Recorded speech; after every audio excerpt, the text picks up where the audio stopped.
بتعملي ايه؟ بندب على حظي، بندب على حظي، حظي المنيل. المواعين مش راضية تخلص والجو برد. المهم نبدأ الفيديو ونسمي بسم الله. يا صباح الخير على أرق وأحلى متابعين جوه مصر وبره مصر. عاملين ايه؟ يا رب تكونوا بخير. حطوا لايك للفيديو، متنسوش تشتركوا في القناة وتضغطوا على الزر الأحمر للاشتراك، وتطلعي كده يظهر لك 3 كلمات. اعملي الإشعار على الكل عشان أي فيديو أنا أنزله يوصل لك على طول من غير ما تبحثي عليه ولا تدوري ولا تتعبي نفسك. هتعملي ايه يا مريانة؟ هنغسل مواعين. يا حستي يما، يما الأيام السودا يما. بس قدام مواعين. انا كنت اليومين اللي فاتوا دول مأنتخة انتيخ. يا لهوي، تقول لي صدقت ما اخدت الاجازه. نمت نوم عميق، بعمل اكل وانام، اعمل اكل وانام. يعني حتى لما بعمل اكل المفروض ان انا اغسل المواعين. يعني اغسل المواعين، يعني احط ايه الاكل على النار وادينا واقفه جنبي منه اعمل اغسل مواعين. لا، ما عملتش كده خالص. انا كنت بركن شويه على الرخامه، شويه على الحوض، شويه على البوتاجاز، شويه على الغساله، شويه في البلاستيكيه اللي تحت الحوض. يعني كان مواعين في كل حته، ده غير اللي بره طبعا اللي قعدنا نلم فيه الكباب والكزايز. بلاوي ازرق بعد عنكم. هتقولوا لي الفيديو ده ايه لازمه ان انت تغسل مواعين يا مريان؟ عشان في رجاله بتشوفني، يعني بتتفرج على الفيديوهات. هوريك قد ايه الست بتتعب. ماشي. ولو الست بتشوفني اقول لك مش انت بس يا اختي اللي في الهم لوحديك، كلنا في الهوا سوا. نغسل مواعين ونلمها. وبعد كده انا كنت جايب ليها عامله اكل، عامله لهم صواني فراخ ووراك وملوخيه. فقلت خلاص يا بنتي يا مريم ما تعمليش اكل. بس هي بعد ما عملت المواعين وخلاص وهعمل الروتين ظهر لي الاكل. طب يا رب، ده في اكل؟ حرام عليكم يا ولاد، مش هعمل. قالوا لازم تعملي لنا دي. يعني تعملي ايه؟ هو اللي اعمل هتشوفوا في اخر الفيديو. استنوا ما تستعجلوش. اه. عارفين لما تكونوا شغالين في اي حاجه وبنتك تقول لك انا عايزه كذا ودي عايزه كذا. طب يعني انا هغسل اخلص المواعين ولا اشوف طلباتكم؟ بس أنا خلصتهم عشان ما يفضلوش يزنوا فوق دماغي. قلت ايه، ما خلصت لا اعمل لهم الحاجه بتاعتهم وبعد كده اكمل مواعين. والالمونيا دي ايه، عايزه اقول لكم ان شويه المونيا عندي حلال متكومين، عايزين يوم لوحديهم. عايزين كده تفرشي كده في الحمام وتفضل بيطلع هم السنين كلها فيهم، تدعكي كده لغايه ما يلمع. هتقولي لي يا مريم مش عاين عليك تطلعي الطبق طقم الاستانلس اللي عندك اللي هو الحراري. اقول لكم انا ما ولفت ان انا اطبخ في الالمونيا بصراحه.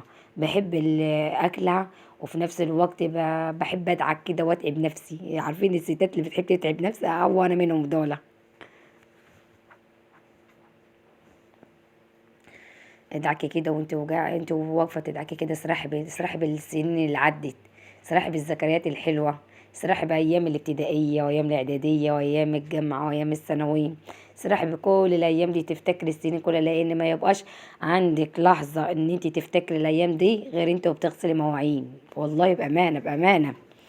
يعني ما بيبقاش عندك وقت ان انت الذكريات دي تفتكريها غير انت واقفه على المواعين.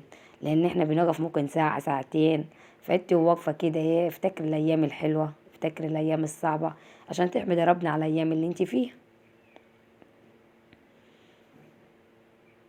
انا عن نفسي لما بقف اغسل مواعين بفتكر كل الحلو الصراحه. وبالذات يا جماعه ايام الخطوبه. ايام الخطوبه كوم، والجواز ده كوم تاني خالص. الجواز ده كوم تاني خالص، يعني الخطوبه كوم لوحدها والجواز كوم لوحديه. فاحلى حاجه ما تتجوزي بتفتكري ايام الخطوبه بس. هي هما دي اللي هتفتكريها. هتطبخ كانت مطرح الملوخيه شايفين، واتصل معفنه اللي مش هين عليا ارميها. بخليها وقت زنقه، يعني ممكن اعمل فيها ملوحه، اسخن فيها يعني حمى اسيح فيها الملوحه. ممكن اعمل فيها اي حاجه كده اللي هو اللي بتعمل ريحه نفاذه، فممكن اعملها فيها. مش هين عليا فرط فيها والله. يعني الاطقم غليت يا جماعه والاحلال غليت والدنيا ولعت وايام سودة جايه. سنه 23 دي باين عليها سنه. يلا الحمد لله هتعدي ان شاء الله، زي ما غيرها عدت تعدي. غسلي المواعين يا اختي ولمعيها وبرييها عشان اقول عليكي ست شاطره يا زوبه. ها ماشي يا زينب؟ عشان اقول عليكي ست شاطره كده ولهلوبه واللي يدخل مطبخك كده ياكل بنفس. ولو عندك كده مواعين ملطخه ومش عارفه تعملي فيها ايه ونفسك تجددي جديد، لا ما تجدديش. هاتي كيلو كرول وكوبايه خل وانقعيهم ساعه زمن وهتطلعي احلى مواعين، بتبرك بامانه، بامانه عن تجربه انا بعمل كده. بص طقم الصين ده بيبقى بيلمع الكبابي كانك لسه مطلعاها بورقتها. يعني على ما اظن ان انا قلت لكم في الفيديوهات الكلام ده كله.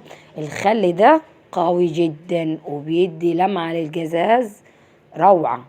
والكرول عشان لو في صفارة في ساعات الحلل الزنك اللي هي الصاج بتصفر. مفيش حاجة تطلع صفار ده غير الكرول. والكبابي ده بتلمع الصراحة، بس تغسليها كويس. وكمان لو مية سخنة يا لهوي، الكوباية بتبقى بتزرنك كده من اللمعان. كل ده انا لسه ما خلصتش الكباب، يعني انا بغسل في الصيني والحاجات اللي انا كنت مستخدماها بعيد عنكم. كنت منزله كل حاجه 3 ايام كاملين ما غسلتش مواعين. اعرف الست يعني اخت ما بتكلمني تقول لي 3 ايام ما غسلتيش مواعين، بقول لها ايوه. جد انا بغسل في اليوم 3 مرات.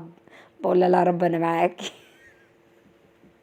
عشان كده انا ليه 3 ايام، فعشان كده كميه عبيطه. يعني انا مليت الرخامه كبابي، ومليت البلاستيكيه اطباق اطباق صيني، رصيتها فوق بعضيها الصفه.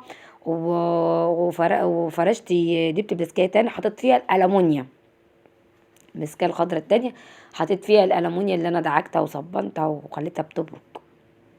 ايوه دعكتها، اسمها دعكتها. لغه الصعايده طلعت يا جماعه، العرق الصعيدي فط.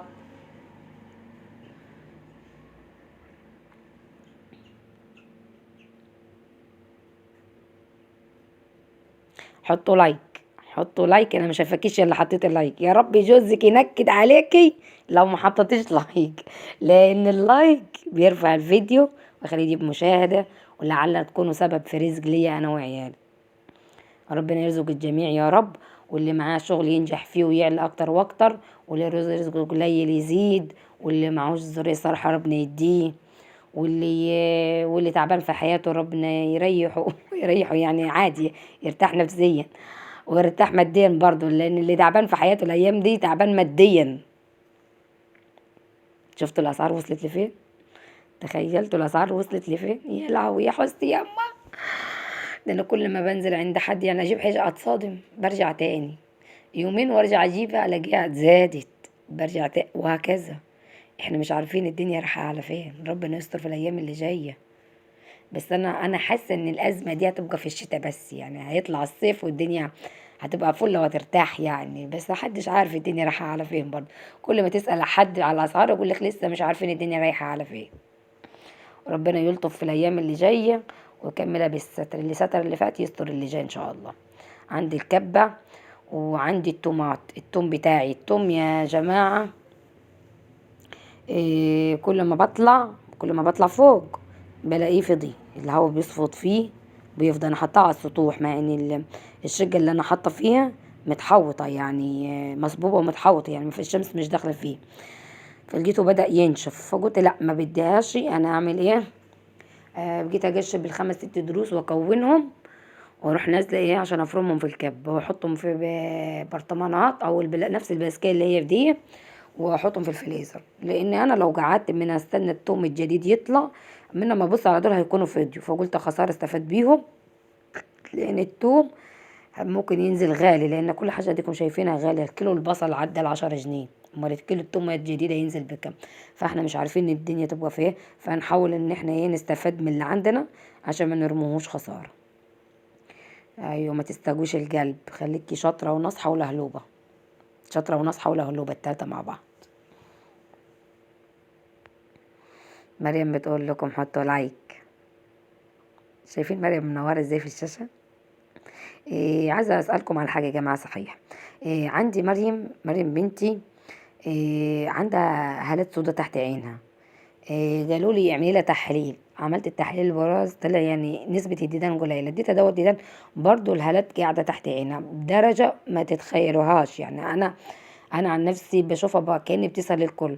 بتقولوا لي بتمسكي التليفون كتير، اقول لكم لا انا مش بمسك التليفون كتير، ممكن اليوم كله ساعة بس. مش عارفة بحاول انيمها بدري برضو واصحيها بدري، الاقي برضو الهالات السوداء اللي حوالين عينها بتزيد. فقلت خلاص لما بديش انا هوديها لدكتور اطفال يكشف عليها واشوف ايه السبب ده. بس في حد قال لي ده عامل وراثي، يعني ساعات الهلالات السوداء اختها ما عندهاش، قالوا لي ممكن يكون عامل وراثي ورثاه من باباها او من حد يعني من جوه العيله يعني، من العرق العيلي. فمش عارفه مين الصراحه عندهم الهالات السوداء الشديده دي، يعني انا ما لاحظتش حد الصراحه جوه العيله عنده. فقلت خلاص انا هشوف دكتور اطفال واوديها اكشف واشوف يقول لي ايه، واللي هيقول لي عليها مش عليه. بس كده انا كنت ماليه الكبه، فكنت بحاول انزل الجناب عشان يتفرم، وما تحاوليش تفرميه قوي عشان ما يبقاش ناعم ويلزق منك في الطاسه انت وبتطشي. يعني حاولي الوسط، يعني اعملي طلبك اللي هو خشن جوه والناعم جوه. عايزه اقول لكم اللي من تحت ناعم قوي، فانا بعد ما حطيتهم في الباسكات ضربتهم في بعضيهم. بصوا بعد ما اطلعهم المكونات اللي بحطها للثوم اللي بفرزه، بأمانة بأمانة أنا بعمل التجربة دي تحفة تحفة تحفة. بحط معلقة ملح، دي الأساسية عشان كمادة حافظة، ومعلقة نشا عشان اللون بتاعها ما يصفرش، ومعلقة زيت عشان لما تيجي تطش وحابة تخلعي معلقة تلاقيها خلعت معاكي بسهولة شوية. اي نعم في الشتا بيبقى شديد شوية يعني متلج قوي، بس حبات الزيت معلقتين الزيت اللي انت حطيتيهم هيساعدوك شوية ان ايه تفك معاك المعلقة. بس كده انا بفرز توم بعمل هي التجربة دي، يعني هي التجربة دي. وعاملة كمان برطمان توم بودرة وشايلاه من الشتوية اللي فاتت، انا كنت مصور الفيديو بس ما كانش ليا نصيب ان انا آه اني انا يعني انزله، لان كان التليفون عمل سوفت كل اللي عليه الارقام والفيديوهات وكله طار، فما كانش ليا نصيب ان انا انزله. فعشان كده قلت لكم ان انا اخدت القشر الاخضر حمصته في الفرن، وبعد كده عملته في المطحنه بتاعه الخلاط، وبقى توم بودره بصراحه ريحته نفاذه في المشويات وفي التوابل وفي كل حاجه. عندي هنا الفرخه انا قطعت الوراك لوحديها والصدر، يعني خليت الصدر عملته مكعبات، وبقية الفرخة غسلها واشطفها. على فكرة في حاجات ضايعة من الفيديو ده، يعني انا مقطعت الفرخة مقطعاها مصورها، بس هو مش عارفة الفيديو راح فين، ممكن تقريبا يتعاد، مش عارفة. بس فملحتها خليت الورك الوحيد، يعني الاشياء بقى اشياء الفرخة، الرجلين والراس والحموزة والوركين والرقبة والراس وسلسلة الظهر ده كلهم هملحهم كده واركنهم على الجنب، هنعمل بيهم نعمل بيهم حاجة، بس وقت تاني تدابير ورحمة بالأسعار اللي خلت الفراخ عدت 75. لما تكون عندك الفرخة 3 كيلو ونص اعمليها على مرتين مش مشكلة، حتى لو يومين ورا بعض متعملهاش مرة واحدة. عندي هنا خضار مشكل، يعني انا قطعت الصدر كله طلع لي حوالي كيلو الا ربع مكعبات هتشوفوه معايا. وعندي فلفل، ايد فلفل الوان ب25 جنيه، رحت جبت فلفل رومي ب10 جنيه، جبت نص، ما انا مش محتاجه فلفل كتير في الوصفه دي. هنعمل بشاميل، بس انا مش هنعمل بشاميل بلحمه، هنعملها بالفراخ، لان انا ماروسكا قالت لي يا ماما انا عايزه بشاميل بالفراخ، وبصراحه كان طعمها جميل قوي، كانت تحفه تحفه تحفه. وانا الصراحه يعني استلذيتها، يعني انا اللي كده كده هتقولي لي ما انت الفراخ غاليه وتشتريها، لا انا ما بشتريش الفراخ، انا بربيها في البيت، يعني الفراخ كده كده عندي، عملت شاورما عملت بانيه عملت بشاميل، كده كده انا الفراخ عندي، فعشان كده انا مش غرمانه حاجه، يعني انا مربياها. يعني بدل ما انزل اشتري نص كيلو لحمه ب100 جنيه، لا ما وكمان بيبقى حاطط لي فيه دشه ودهن، ما بيصفيش على ربع كيلو لحمه حمرا. فلا اما انا قلت اعملها بحاجه مضمونه ومربيها على ايدي وجميله وحلوه خالص ونظيفه كمان. بالمناسبة اللي مرباش فراخ بيتي يبقى ما كلش فراخ، يعني الستات اللي مربية فراخ في البيت عارفة الكلام اللي انا بقوله ده، لكن اللي بيشتري من بره ده خلاص بيشتري خلاص يعني للحوج اللي عندوش مكان يربي. لكن بالامانه بالامانه اللي ما كلش اللي مرباش فراخ في البيت يبقى ما كلش فراخ. وعندي جزر هحط كل انواع الخضار اللي عندي، لو عندك كوسه حطي بشاميل الكوسه ده بيبقى تحفه خرافه خرافه. بس ما عنديش، وانا الصراحه ما نزلتش، انا كل حاجه دي من عندي، يعني انا كان الاول كان عندي الاكل اللي عملته امبارح كان ملوخيه ووراك، فقاعده الوراك وقاعده الملوخيه، فعشان كده نص الفرخه انا ما عملتوش، لان كان في وركين فراخ وفي بقى الملوخيه، فعملت لهم الصدر بس وما رضيتش اعمل لان في طبيخ وفي بقى الاكل، فعملته بوصفه تانية خالص، عملته بالبشاميل. وعايزه اقول لكم بامانه، سخنت الوراك وسخنت الملوخيه، ما حدش راح يمين نهائي اكلوا بشاميل، لان البشاميل الصراحه طلع معايا كميه حلوه. وعلى فكره مش عيب ان انت تكتري الخضار ده، الخضار ده بيفيد طفلك زي ما بيفيد زي البروتين بالظبط. يعني ما تحط خضار بيفيدوا كد زي البروتين، يعني تقولي اغلبيتها خضار، لا بالعكس بتبقى حلوه خالص. حطيت معلقتين سمنه كده إيه ساحوا، سمنه صفرة انا كنت جايباها ومسيحاها معاكم. ونزلت بالفراخ، تبدا تنزل ميتها وتشربها تاني، وبعد كده ابدا انزل بالخضار، انزل باللي هو بياخد سوا اكتر، يعني فاهمين؟ اللي هو ممكن مش عايزه حاجه تقرش، عايزه يبقى كله جوسي كده في بعضيه.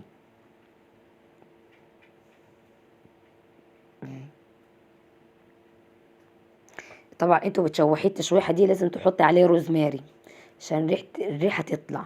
حطي روزماري عليه بالملح ينزل الميه بتاعته. بصوا هو من لغايه دلوقتي ما نزلش الميه بتاعته، هيبدا ينزل الميه بتاعته وشربها. هنزل اول حاجه بالبصل وبعديها الفلفل وبعديها الجزر. هخلي الجزر اخر حاجه لان الجزر محلي وبيدبل بسرعه على فكره عن الفلفل. اللي يقول لك الجزر بيبقى قارص ومش عارفه، لا الجزر مجرد ما بيشم النار بيدبل، عكس الفلفل بياخد وقت. نزلت بالبصل يا دوب اشم ريحه البصل بس فيها، وابدا انزل بالباقي. حطيت هنا معلقه كاري، بابريكا، واحط نص معلقه كاري عشان اللون، والثوم البودره اللي انا عملته معاكم اهو شايفين.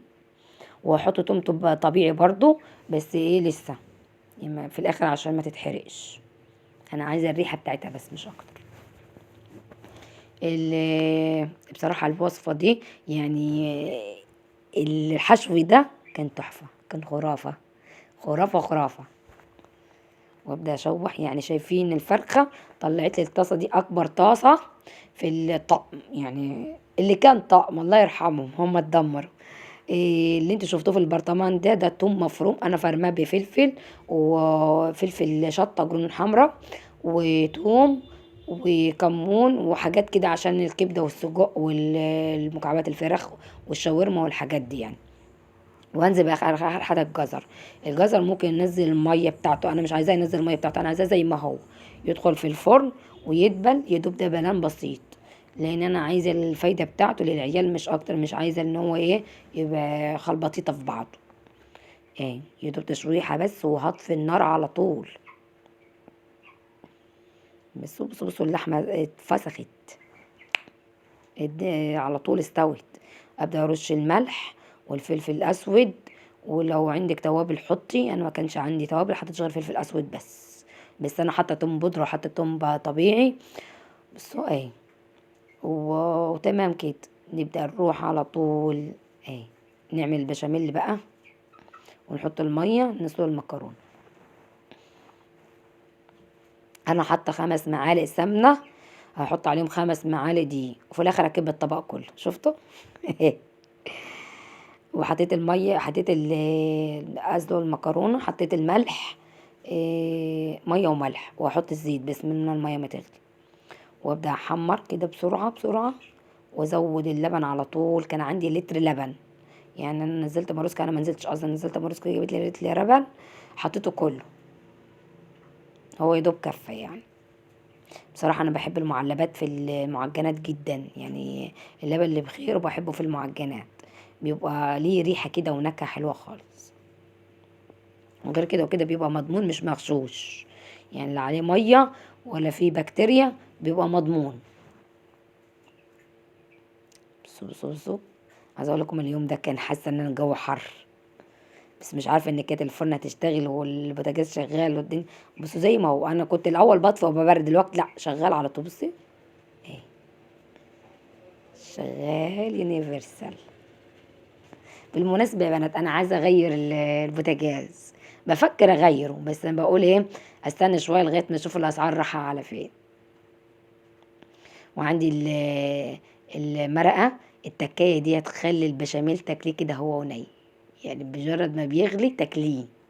بصراحه انا عندي الماروسكا كانت بتقول لي يا ماما انا عايزه شويه بشاميل في المعلقه، فكنت بديه وابدا احرك فيه. وممكن تحطي سن التوم في البشاميل، بس انا ما بحبش التكايه دي، بحس بالصنان فيها، لان التوم لما بينزل على الخليط بتاع الفراخ بيطلع الريحه بتاعته بتطلع، لكن لما بينزل على البشاميل بتهيألي بيديها ريحه صنان شويه، يعني خليها مصننه.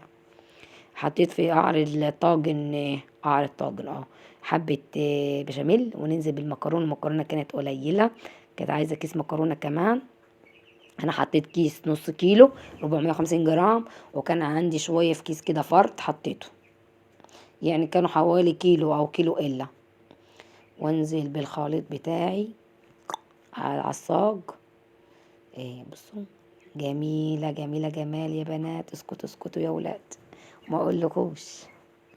او نزلت كمان على الفراخ بالبشاميل، اللي بصراحه خلت الفراخ طريه، اللي يعني التكايه دي ما تحطي. وكانت حلوه حلوه حلوه، كانت اللي هو الاكله القليله تحلى، فكانت جميله الصراحه.